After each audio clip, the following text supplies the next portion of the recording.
1 Thessalonians 5:16-18. Rejoice evermore, pray without ceasing, in everything give thanks, for this is the will of God in Christ Jesus concerning you. 1 Thessalonians 5:16-18.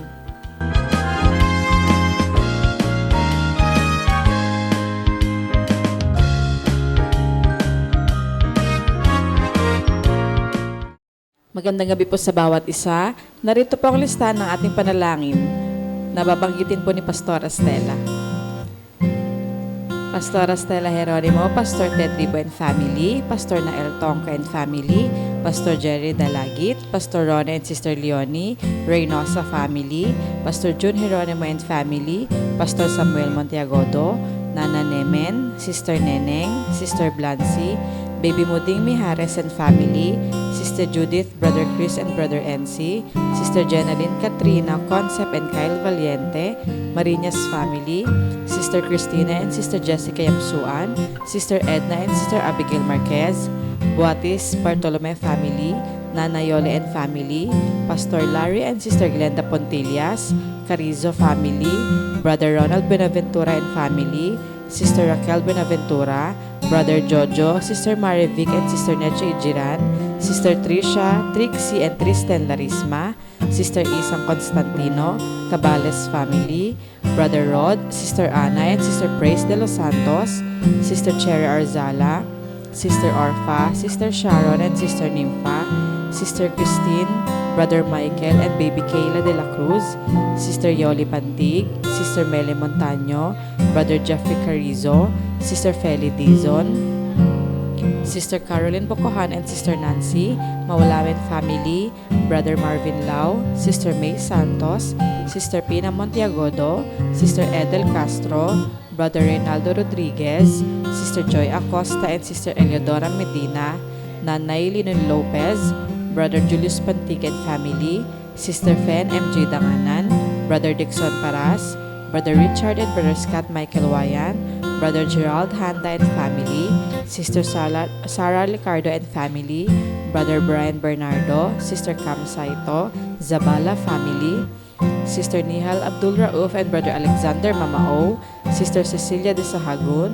Brother Delio Larin, Sister Liway Apa and Family, Brother Francisco Fabiliar, Brother Sam Benisano, Sister Baby Orsabia and Sister Belen, Brother Jerry Lazaro and Family, Sister Zea Callejo, Brother Vic Gutierrez and Family, Brother Francisco Senon, Baby Gavin Manzulim, Sister Lani Ramos, Sister Janet Abuel, Sister Hilary Ann Abuel, Baby Julian Chris Alfante, Sister Crescencia Ramos Rico, Nanay Gloria, Pastor Henner Ado, Brother Richard Elima, Brother Michael Tailo, Brother Ishmael and Brother Joaquin Ong, Baby Penelope Jane Leoncio, Brother Juanito Ramos, Sister Joanne May Ragusante, Brother Paul Anthony Gutierrez and Family, Sister Filoni Natogade, Sister Madeline Napalang, Sister Marybeth Balahadia, Brother Leo Garcia, Sister Jennifer Lat, Brother Jonathan Binuya,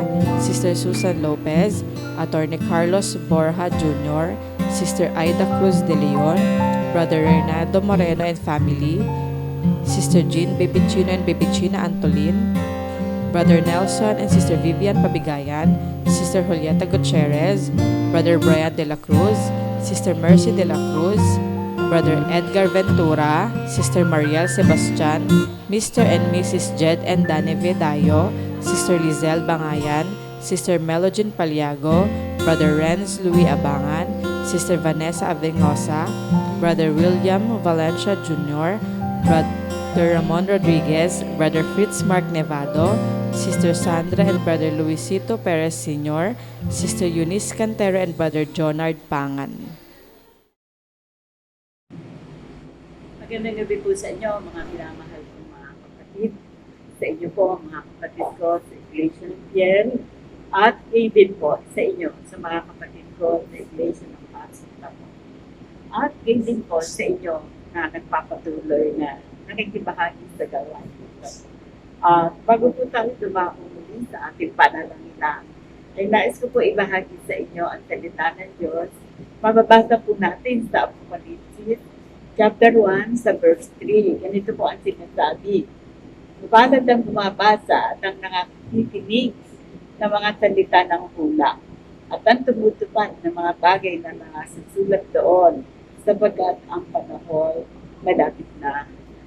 So ito po ang susi ng pagpapala. Kaya nga po ang sabi, mapalad ang bumabasa. So kung tayo po ay nagbabasa ng kanyang mga salita, isa po itong pagpapala na ibibigay sa atin ng Panginoon. Bumabasa at ang pangalawa, at ang nakikinig ng mga salita ng hula.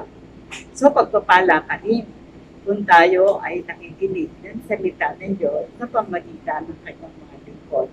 May pagpapala ka rin. At ang pangatlo ay ang tumutupad sa mga bagay na nangasusulat doon. Pangatlo, pagpapala ka rin.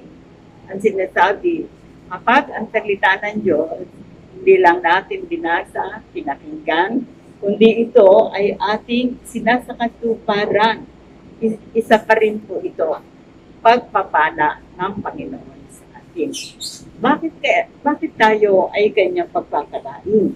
Sapagkat ang panahon malapit na. Ang ibig sabihin, yung ginagawa natin, naghahanda tayo sa pagbabalik ng Panginoon. Kaya natin ito ginagawa sapagkat ang panahon ay malapit na. At tayo naghahanda sa nalalapit na pagbabalik ng ating Panginoon. Kaya huwag po natin kalilimutan. Ito po ay napakahalagang paalala sa atin na maging mapalad tayo sa pagbabasa, sa pakikinig ng salita ng hula at maging ito man ay ating tinutupad sa pang-araw-araw ng ating buhay. Nang mahalagang paalaala ng Panginoon sapagkat ang panahon malapit na. Kaya mga kapatid, hindi lamang minsan natin gawin ito. Araw-araw gawin natin na tayo ay magbasa. Araw-araw gawin natin na tayo ay nakikinig sa kanyang salita. At sa araw-araw ng ating buhay, pinakamahalaga na ito ay ating sinasakatuparan. Sapagkat ang ibig sabihin po, tayo po ay naghahanda sa nalalapit na pagbabalik ng Panginoon. Kaya nga po ang sabi sa huling salita, sapagkat ang panahon malapit na. Kaya purihin natin ang Panginoon. Hindi niya kalooban na tayo'y maiwan. Kalooban niya na tayo'y makasama niya sa muli niyang pagbabalik. Kaya ito pong binasa ko sa inyo ay isang palatandaan na tayong mga anak ng Diyos ay naghahanda sa nalalapit na pagbabalik ng Panginoon. Huwag po natin kalilimutan, magiging mapalad tayo. Ito ay ating binabasa, pinakikinggan, at sinasakatuparan. Tayo po ay manalangin. Mabanal, salamat po sa mahalagang paalala ninyo sapagkat malapit na ang inyong pagbabalik. Nagbigay kayo ng mahalagang salita upang kami ay maging mapalad. Makasama ninyo sa inyong pagbabalik. At salamat po sa inyong tulong at patnubay ng banal na Espiritu. Nais mo kami pagpalain. Kaming nagbabasa, nakikinig, at tinutupad namin ang bawat salita. Kaya nga, Ama, bigyan niyo po ito ng bisat kapangyarihan sa aming buhay. Patuloy ko pong idinadalangin ang mga kapatiran sa iglesia, mga kapatid sa iglesia ng Piel, abutin niyo ang naman ang kanilang kakailangan. Sa mga nangihina ay palakasin niyo. Sa mga nakakailangan ay pagdating niyo. Sa mga naglilingkod, patuloy niyo silang pagpalain sapagkat ang inyong pagbabalik ay malapit na. Malain niyo rin ang pangailangan, mga kapatid sa iglesia ng Pasig Tamo. Ama, sa panahon ito, marami pong pinagkalamdaman at kami po ay umaasa. Magpapatuloy kayong magdadala ng kagalingan sa kamutan.